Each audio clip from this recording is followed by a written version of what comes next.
ప్రియమైన సహోదరి సహోదరుడా, నీ జీవిత ప్రయాణంలో నీకంటూ కొన్ని కోరికలు ఉండవచ్చు.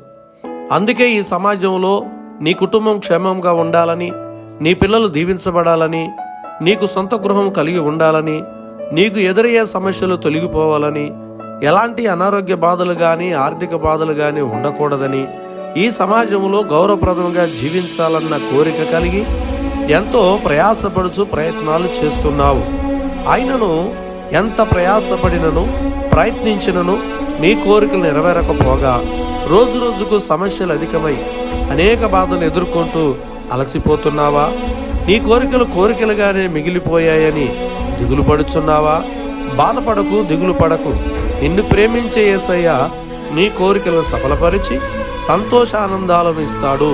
కీర్తన 24.